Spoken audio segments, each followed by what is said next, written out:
आप कोई भी स्किल उठा लें, just take it, video editing, graphic designing, SEO, social media marketing, जो बैरियर ऑफ एंट्री है ना, विच मीन्स अगर एक किसी भी स्किल में टैप इन करने के लिए आपको कितनी दुश्वारी पेश आती है, कितनी मुश्किल पेश आती है, वो सबसे कम है content writing. Why? Because people these days, especially your Pakistani audience, obviously our own people, they think if we have a good grasp on English, we can easily become a content writer. और अगर नहीं भी बने तो चलो AI तो है ना, क्लाइंट हमें देगा काम, हम क्लाइंट से लिखवाएंगे, जब AI हमें लिख के दे देगा फर्स्ट ड्राफ्ट, तो फिर हम अपना बैठ के पैराफ्रेज करते रहेंगे। But what they don't realize is that there are certain frameworks, there are certain, what do we call that, there are certain factors and there are certain criteria that a writer should follow before he begins to write an SEO content.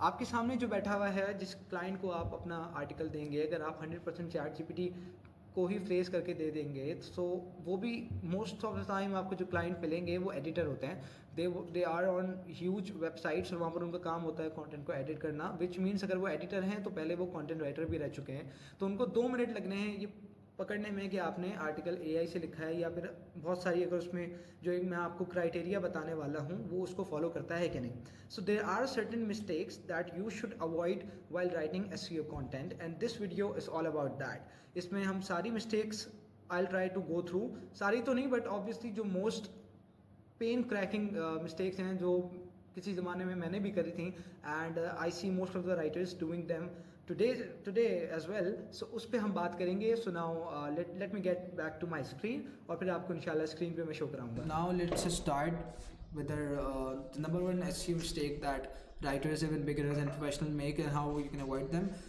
Using the wrong content format for keywords. अगर आपने intent वाली video नहीं देखी तो I recommend कि आप पहले वो देख लें ताकि आपको ये और क्लियर हो जाए। फिर भी मैं थोड़ा सा एक आपको सिनेरियो दे देता हूँ कि कीवर्ड की 4 इंटेंट होती है मेनली। We have commercial, informational, navigational and transactional. उस इंटेंट के हिसाब से आपको कॉन्टेंट लिखना पड़ता है। फॉर एग्जाम्पल अगर इंटेंट आपसे कह रही है कि आप एक लिस्टिकल वे में आर्टिकल लिखो, विच मीन लिस्टिकल का मतलब होता है top 5, for example top 5 hiking spots in Napa Valley, top 10 mistakes that you should avoid while writing SEO content। ये भी आपका किस में आएगा, लिस्टिकल के अंदर आएगा। तो ये आपको इंटेंट बताती है कि अगर आपका इन्फॉर्मेशनल कंटेंट है तो आप लिस्टिकल में जा सकते हो, अगर आपका रिव्यू बेस्ड कमर्शियल कंटेंट है तो आप उसके अंदर फिर बेस्ट वाले कीवर्ड्स इंक्लूड कर सकते हो। लाइक अगर उसमें एफिलिएट लिंक्स आ रहे हैं तो वो कमर्शियल हो जाएगा। So now let's just take an example कि अगर बिगिनर राइटर है, उसका कीवर्ड है hike the Napa Valley. Okay, अब अगर आप इसको आपको इंटेंट नहीं पता तो पहला ख्याल आपका ये जाता है कि यार हाइक मतलब तो हाइक करना है, सो हम आर्टिकल लिख सकते हैं। क्लाइंट ने आपको कीवर्ड दिया, ठीक है, आपने गूगल पे सर्च नहीं करा, आपने कहा यार से पहले मैं हेडलाइन तो निकालूं, आपने कहा ठीक है हेडलाइन है how to hike the Napa Valley, hike the Napa Valley. Okay, अब आपने कहा कि मेरा ये कीवर्ड है, ठीक है, क्लाइंट ने तो मुझे हेडलाइन बनाई नहीं, पता ही नहीं, यहाँ पर मैंने बताया कि मेरा हेडलाइन बनाई, मेरा कीवर्ड आ गया। और अब आपने क्या करा, दूसरे स्टेप में आप यहाँ गए और आपने यहाँ पर जाके इसको पेस्ट कर दिया। अब आप जब देख रहे हो ना, आपका टाइटल निकल आ गया, यहाँ पर हाउ टू की इन्फॉर्मेशन है ही नहीं। यहाँ पर क्या आ रहा है, best trails to hike in Napa Valley, hiking in Napa Valley, find beautiful trails and tours, मतलब ये भी वही है। 10 बेस्ट ट्रेल्स, कौन सी जगह सबसे खूबसूरत है, आप उसको हाइक के लिए यूज़ हो सकते हैं। यहाँ पर एक भी आर्टिकल नहीं आ रहा हाउ वाला। अब आपने देखा, अगर आप बिगिनर है आप देखोगे कि यार वाओ, यहाँ पर तो एक भी आर्टिकल हाउ में नहीं कवर कर रहा, विच मीन्स मेरे पास तो यहाँ बड़ा एडवांटेज है, मैं लिखूंगा तो टॉप पे आएगा, क्योंकि यहाँ कोई हाउ वाला लिख ही नहीं रहा। तो आपने वही करा, आपने इसको करके ये इन सबको आपने कॉपी करा, कंटेंट आपने जैसा इनका है वैसा लिखा कि ट्रेल्स वगैरह बता दी, और हाउ टू के अब आपको हाउ टू का कंटेंट चाहिए था, आपने इसको कॉपी करा, आप जीपीटी में आए, आपने यहाँ जीपीटी खोल दिया, आपने डाल दिया, और यहाँ से आपने इस सेक्शन के लिए भी आपने इन्फॉर्मेशन ले ली, और आपने यहाँ से अपनी ओन वर्डिंग में लिख के इसको कर दिया, ठीक है। अब होगा क्या, आपका वो आर्टिकल रैंक ही नहीं होगा। वाई? बिकॉज आपने इंटेंट के हिसाब से नहीं लिखा। इंटेंट ये थी कि आप जो हमारा कीवर्ड था हाइक द नैपा वैली, उसका मतलब जो ऑडियंस ये सर्च कर रही थी कि कौन सी ऐसी टॉप प्लेसेस है जहाँ पर हम और बेस्ट ट्रेल्स हैं जो हम यूज़ कर सकते हैं, एज सिंपल एज दैट। ये अगर तो आपने का पहला स्टेप अपनी तरफ से एज्यूम नहीं करना आपने कि हाउ टू लगा दूँ, बेस्ट लगा दूँ, फिर सर्च करो। आपने डायरेक्ट ये कीवर्ड उठाना है, जो करेक्ट वे है आपने उठाया। ये मैं आपको बता रहा हूँ कि प्रॉब्लम क्या है, इसको करेक्ट किस तरह करना है। आपने यहाँ डाला, अब आप देख लो बेस्ट ट्रेल्स टू हाइक, इनका कंटेंट पढ़ लो, 5-6 उठा लो, खुद ही से पता चल रहा है कि यहाँ पर हमें जो है ना ट्रेल्स की बात हो रही है कि कौन से टॉप हाइकिंग ट्रेल्स हैं। आपने अपना कंटेंट उस हिसाब से लिखना है, ना कि आपने अपनी तरफ से कोई शोखी मारनी है कि मैं जो है ये यूनिक चीज़ डाल दूँ, तो वो आपका कंटेंट रैंक नहीं करेगा। That is what about content format. ठीक हो गया। Now writing flat content without unique angles, ये बिल्कुल सिमिलर है कि अक्सर जो बिगिनर राइटर्स होते हैं आई एम सॉरी, उनका कंटेंट बिल्कुल बोरिंग होता है, कोई यूनिक एंगल नहीं हो रहा। अगर इंट्रोडक्शन में एक पर्सपेक्टिव लेके वो चल रहे हैं तो उसी तरीके से वो अपनी पूरी बॉडी बना रहे हैं, इस तरह ना करें। कंटेंट के अंदर try to add some uniqueness, आप जो है वो सेम रिपीटेड एडवाइस शेयर ना करें। फॉर एग्जांपल, अगर एक पैराग्राफ में आपने लिख दिया, आपने एक पैराग्राफ में यहाँ पर बात हो रही with plenty of open space in most of the valley designated protected reserve. There are so many hiking trails and awe-inspiring views to explore. Between wine tastings and Michelin-related meals, get out and explore the many amazing state parks. तो अब ये जितनी बात है ना, आपने ये article में दोबारा नहीं डालनी, घुसेड़नी, और अगर आपने करनी भी है तो आपने पैराफ्रेज करके करनी है। All right, so this is what about कि आपने रिपीट उस पर नहीं लाना। नाउ अब आप इसको करेक्ट किस तरह करेंगे, आप आप फ्लैट कंटेंट में यूनिकनेस किस तरह डालेंगे। सो इसकी चंद वेज होती हैं। पहला तो ये है कि आप पर्सनल एक्सपीरियंस डाल दें। फॉर एग्जांपल, अगर ये बंदा यहाँ पर नापा वैली में गया है, या फिर अगर आप आर्टिकल कुछ ऐसा जनरल लिख रहे हैं, लैपटॉप के बारे में लिख रहे हैं, हेडफोन्स के बारे में लिख रहे हैं, आप वेबकैम्स के बारे में लिख रहे हैं, आपका तजुर्बा है, तो आप एक बॉक्स बना के डाल सकते हैं कि why do I recommend that, और why this work for me and why not you should try this. तो आप वो एक्सपीरियंस शेयर करके एक यूनिक वैल्यू डाल सकते हैं। आप इंट्रोडक्शन के अंदर अगर आपका इन्फॉर्मेशनल आर्टिकल है तो आप स्टैट्स डाल सकते हैं। फॉर एग्जांपल, अगर आप लिख रहे हैं, let's say your article topic is about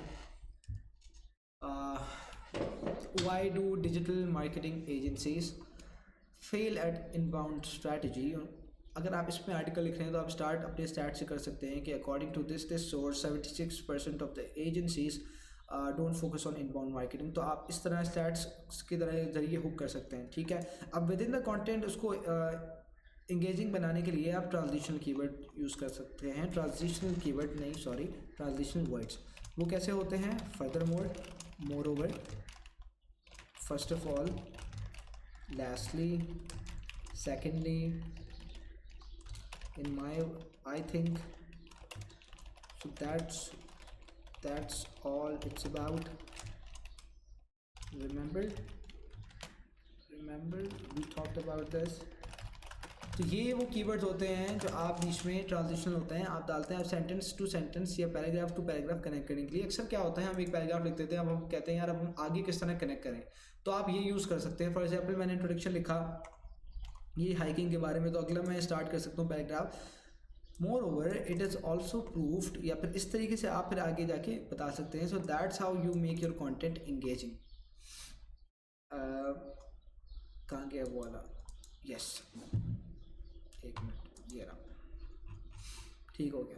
Now, overusing passive voice kills engagement and ranking. Now, this one is super important. What happens with non-native writers? हम लोग non-natives हैं, which means Asian जो writers होते हैं mostly, natives में आप Americans and Britishers को count कर लें। So वो they too more rely on passive voice। ये मेरे साथ होता था back like 2 years। मैं भी इस तरह content लिखता था कि उसमें passive voice बहुत ज़्यादा होती थी। फॉर एग्जाम्पल, ये एग्जाम्पल भी दिए हुए कि SEO writing improve rankings are improved by SEO writing. So the rankings are improved by वाले जो होते हैं ना, बीच में आ जाता है लंबी, जो बिल्कुल लंबी हो रही होती है, लंबे सेंटेंस जा रहे होते हैं, this is passive voice and हमें इसको अवॉइड करना चाहिए at all cost.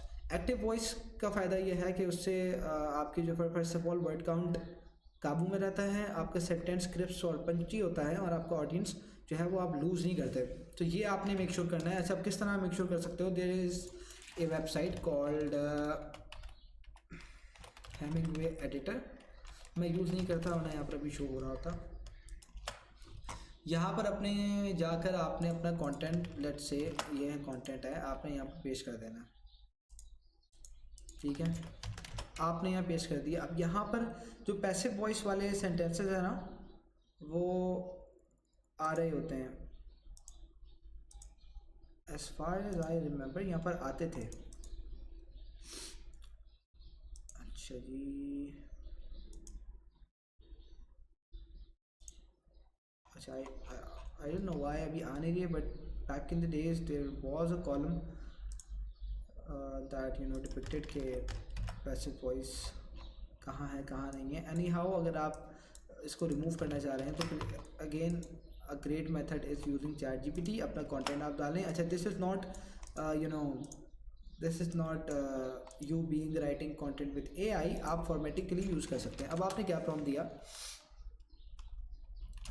Does this content have any passive voice. ठीक है, आपने ये डाल के इसको एक प्रॉम्प्ट दिया, content has minimal passive voice. ये कुछ अच्छा पैसिव वॉइस में आपको बता दूं, ज़रूरी नहीं है कि वही पैसिव वॉइस हो कि यू नो आपके बाय आ रहा हो। सो कुछ ऐसी चीज़ें होती हैं जो passive voice without that word by भी हो सकती हैं। सो नाउ मैं इसको क्या डालूँगा कि अच्छा फ़िलहाल ये तो एक्टिव है तो ये काम नहीं करेगा, तो हम एक काम करते हैं, हम ये ले लेते हैं, इसको देख लेते हैं। Does this content have passive voice? आपको मैं ये दिखा इसलिए रहा हूँ कि आपको चैट जीपीटी को थोड़ा यूज़ करना आ जाए। ओवरऑल बाद में in the few like in the long run हम वीडियोस बनाएंगे कि जीपीटी से भी आप कंटेंट किस तरह क्रिएट कर सकते हैं इंशाल्लाह ताला। आई विल ट्राई कि असल में मेरे पास, मैंने पहले भी बताया है कि टाइम काफ़ी लिमिटेड रहता है, तो उसके हिसाब से ही आई एम मैनेजिंग। सो ये इसने कुछ एनालाइज कर लिया ना। आउटलाइन प्रॉम्प्ट में दूंगा make it all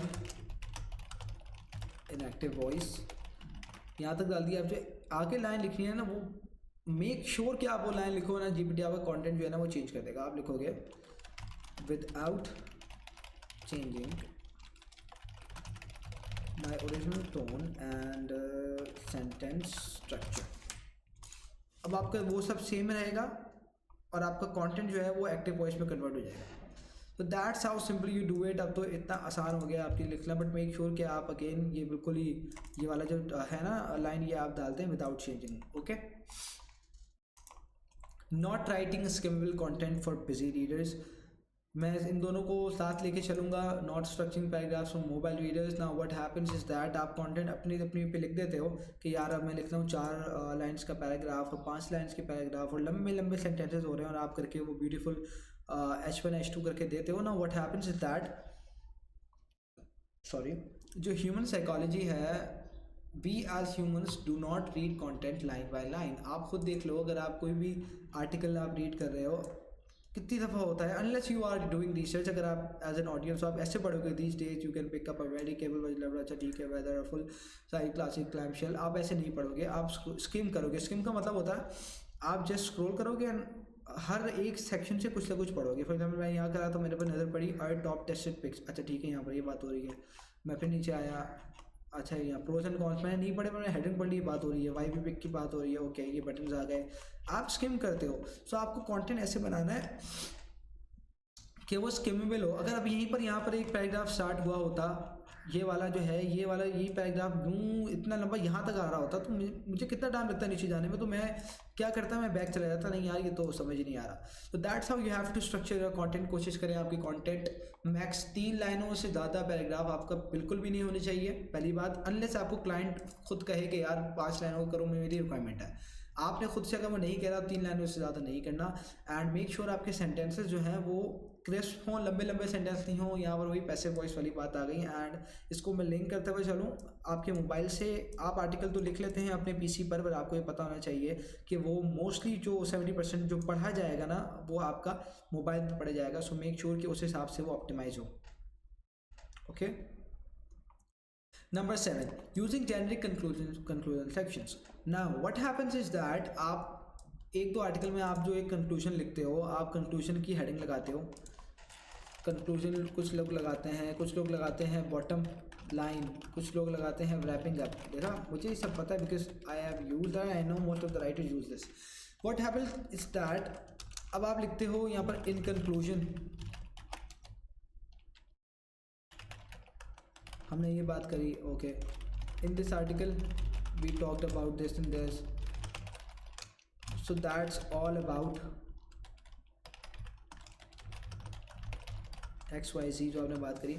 so make sure कि अगर आप एक किसी के लिए बैच कंटेंट लिख रहे हैं या अगर अपने ब्लॉग पे लिख रहे हैं तो हर आर्टिकल में सेम कंक्लूजन फॉलो नहीं करना। किसी में आप ऐसे स्टार्ट कर लें, किसी में आप ऐसे स्टार्ट कर लें, किसी में आप ऐसे स्टार्ट कर लें, किसी में किसी और तरीके से। So make sure you do not use any kind of generic conclusions. ठीक हो गया। Now failing to optimize images for SEO। ये SEO पॉइंट ऑफ व्यू से बहुत ज़रूरी है। अगर आप अपने ब्लॉग की भी SEO करते हैं, सो मेक श्योर आप जो इमेजेस वर्डप्रेस पे डाल रहे हैं वो compressed हो। Now there are certain plugins that you can use to compress those images. But as a writer एक इंपॉर्टेंट पॉइंट मैं आपको बताऊँ कि इमेज के अंदर ऑल टैग डलता है टू सो दैट जब वो कीवर्ड आप गूगल पे डालो तो आपकी इमेजेस जब ऊपर आती हैं, सो वहाँ से आपके चांस बढ़ जाता है कि आपके आर्टिकल की विजिबिलिटी बढ़ जाए। सो मेक श्योर अगर आप कोई आर्टिकल में इमेज लगा रहे हैं सो उस पर ऑल टेक्स्ट लिख दें। Now how you would do that, आप कुछ भी इमेज लगा दें। फॉर एग्जांपल लेट्स से हमने यहाँ पर ये कोई इमेज मिसाल के तौर पे इमेज है, ठीक है। अब इमेज के नीचे आपने इस तरह करके ऑल्ट टेक्स्ट और फिर ऑल टेक्स्ट के अंदर कोई भी आपने जो आपको कीवर्ड दिए गए होंगे LSI के कीवर्ड या प्राइमरी कीवर्ड, वो कीवर्ड डाल दें which will give editor the opportunity to include that when he is posting the content। तो ये ऑल टेक्स्ट ये भी आपने सुना होगा आई थिंक सो बहुत बार। ये हमारा 7 हो गया, सॉरी 8, ओके 7 ही है बिकॉज एक हमने यहाँ पर ये गिनती ज़रा अलग है। Using outdated meta description that would match such trends, old meta descriptions can lower CTR। Now मुझे बखूबी अंदाज़ा है कि most of the writers amongst you would do and करते भी होंगे। कंटेंट लिख के कंटेंट को पेश कर दिए GPT में, उससे कहा कि इसका मेटा निकाल दो। Now billions of other writers like you are doing the same mistake. So आपने क्या करना है, मेटा डिस्क्रिप्शन को आपने पहली बात उसके अंदर कीवर्ड होना चाहिए आपका। दूसरी बात वो आपके सर्च ट्रेंड के हिसाब से होना चाहिए, वो यूनिक होना चाहिए विद CTA, ताकि जो आपके CTR क्लिक थ्रू रेट्स है वो ज़्यादा अच्छे हो। अगर फॉर एग्जांपल ये मेरा आर्टिकल टाइटल है तो मैं उसमें बिल्कुल अगर ChatGPT तक लिखूँगा कि discover the biggest SEO writing mistakes, तो ये वही ChatGPT जेनेरिक है, कोई इस पर क्लिक नहीं, इतना हमारे पास CTR नहीं आएगा। बट व्हाट इफ आई मैं इस पर यहाँ डाल दूँ, first one is writing flat content, मैं बता दूँ भाई हम क्या बात कर रहे हैं। And second one and last one is using generic traditional metas। Join us debugging the biggest SEO writing mistakes। Keyword भी आ गया हमारा, ठीक हो गया। हमारे पास एक यूनिक भी आ गया, हमने बता दिया किस बारे में बात कर रहे हैं। ऑडियंस के क्लिक करेंगे, चांस भी बढ़ गया कि हाँ यार अच्छा फ्लैट कंटेंट के बारे में बात हो रही है, ट्रेडिशनल मेटाज, तो मतलब ये ऐसी चीज़ हमें बता रहे हैं जो हमें ऑलरेडी नहीं पता।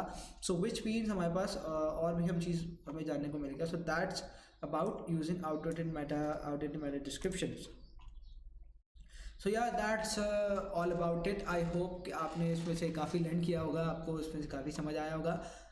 सो that's it for today's video. अल्लाह हाफ़िज़।